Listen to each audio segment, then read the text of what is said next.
लाखो वारकरी हातामध्ये टाळ मृदंग घेऊन आणि ओठावर ज्ञानोबा माऊली तुकाराम माऊलीचा गजर करत पंढरपूरच्या वाटेने चालत असतात. दरवर्षीप्रमाणे यंदाही आषाढी एकादशीला संपूर्ण महाराष्ट्राचं लक्ष विठुरायाच्या चरणी लागलेलं होतं. पण यंदाची सकाळ एका वेगळ्या कारणामुळे चर्चेमध्ये आली. पहाटेची वेळ होती. मंदिराच्या गाभाऱ्यामध्ये मंत्रोच्चार सुरू झाले. शंखनाद झाला. विठुरायाच्या चरणी फुलांचा वर्षाव झाला. मुख्यमंत्री दाम्पत्याने विठ्ठल रुक्मिणीची विधिवत पूजा केली. आणि ही पूजा करताना नेमकं घडलं काय जे कोणाच्याही लक्षामध्ये आलेलं नाही आणि ते आमच्या लक्षामध्ये आलं आणि हे महाराष्ट्राला सांगणं अत्यंत महत्त्वाचं आहे. अत्यंत महत्त्वाचा व्हिडिओ आहे. पुढे जे घडणार आहे ते महाराष्ट्रासाठी खूप महत्त्वाचं आहे. एरवी आपण राजकारणावरती व्हिडिओ बनवत असतो, परंतु आज विषय हा धार्मिक आहे. आज विषय हा विठुरायाचा आहे आणि आज सगळ्या महाराष्ट्राचं लक्ष विठुरायाकडे, पंढरपूरकडे किंवा आपापल्या क्षेत्रामध्ये जिथं कुठं विठ्ठल रुक्मिणीचं मंदिर आहे तिकडं लागलेलं आहे. आणि अशामध्ये ही एक परंपरा आहे की मुख्यमंत्री सपत्नीक विठ्ठलाची पूजा करतात, महापूजा करतात. आणि तो योग आपले महाराष्ट्राचे लोकप्रिय मुख्यमंत्री देवाभाऊंच्या नशिबी आलेला आहे. नेमकं काय घडलेलं आहे हे पाहणं खूप महत्त्वाचं आहे. बघा, शंखनाद झाला. विठुरायाच्या चरणी फुलांचा वर्षाव झाला. मुख्यमंत्री दाम्पत्याने विठ्ठल रुक्मिणीची विधिवत पूजाही केली. राज्यामध्ये सुख समृद्धी, शेतकऱ्यांचं कल्याण आणि सर्व संकटे दूर व्हावीत अशी त्यांनी प्रार्थनाही केली. महापूजेमध्ये अजून एक सुंदर परंपरा जपली गेली. दरवर्षीप्रमाणे यंदाही एका मानाच्या वारकरी दाम्पत्याला मुख्यमंत्री दाम्पत्यासोबत महापूजेचा मान देण्यात आला. ही परंपरा वारकरी संप्रदायातील समानतेचा आणि भक्तीचा संदेश देणारी मानली जाते.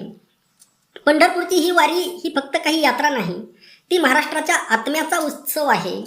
शेकडो किलोमीटर पायी चालत आलेले वारकरी, कडक ऊन, पाऊस, थकवा, पण ओठावर एकच नाव, विठ्ठल विठ्ठल विठ्ठल, जगी विठ्ठल रुक्मिणी तुम्ही अखंड स्मरामणी. आणि जेव्हा विठुरायाचं दर्शन होतं तेव्हा प्रत्येकाच्या डोळ्यामध्ये आनंदाश्रू असतात. लाखो करोडो वारकरी पंढरपूरला येतात. आता इतक्या वारकऱ्यांना एक साथ दर्शन शक्य आहे का? नाही. मग संतांनी त्याला पर्याय त्या काळामध्ये सांगून ठेवलेला आहे. तुका म्हणे मोक्ष देखिल्या कळसाचं जरी दर्शन झालं तरी विठ्ठलाचं दर्शन झालं, असं हे वारकरी मानतात. इतके वारकरी चांगले आहेत. महापूजेनंतर देवेंद्र फडणवीस यांनी पंढरपूर मंदिर परिसराच्या विकासासाठी कॉरिडॉर प्रकल्पाला गती देण्याची घोषणा केली. वारकऱ्यांना अधिक सुलभ आणि आधुनिक सुविधा उपलब्ध करून देण्याचा सरकारचा प्रयत्न असल्याचं त्यांनी सांगितलं. आषाढी एकादशी हा काही केवळ धार्मिक उत्सव नाही, तो श्रद्धा, समता, बंधुभाव, सेवा आणि भक्तीचा महासंगम आहे. विठ्ठलाच्या दारी राजा आणि रंक यांच्यात कोणताही भेद करत राहत नाही. मुंगी आणि राव आम्हा सारखाची जीव, सर्वजण फक्त असतात वारकरी वारकरी वारकरी. येथे ना जात असते, ना धर्म असतो, ना काही असतं. येथे सगळेजण माऊली माऊली असतात. याच भावनेने मुख्यमंत्री देवेंद्र फडणवीस आणि अमृता फडणवीस यांनी विठुरायाच्या चरणी माथा टेकवत महाराष्ट्राच्या सुख समृद्धीची प्रार्थना केली आणि घोषणा केली, पांडुरंग हरी वासुदेव हरी, जय जय राम कृष्ण हरी. आणि येथेच बघा जो चमत्कार, जी गोष्ट नमूद करायची आहे की मुख्यमंत्र्यांनी त्यांच्या पत्नीला हार घातला आणि अमृताताई फडणवीस यांनी आपले पती देवाभाऊंना हार घातला. आणि हे पाहताना अमृताताई नेमकं काय पाहत आहेत बघा, त्यांच्या मनामध्ये नेमक्या कोणत्या भावना आहेत, किती सात्विक भावना.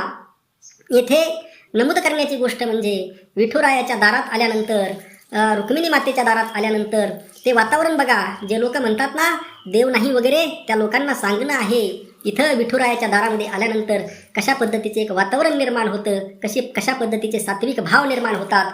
आणि ते सात्विक भक्तीचे भाव, समत्वाचे भाव, साधू संतांचे भाव तुम्हाला अमृताताई यांच्या या चेहऱ्यामध्ये, डोळ्यामध्ये दिसल्याशिवाय राहणार नाहीत. हाच खरा चमत्कार आहे. तुमचं मत नक्की कळवा आणि कॉमेंटमध्ये आज जय श्री हरी विठ्ठल विठ्ठल विठ्ठल लिहायला विसरू नका.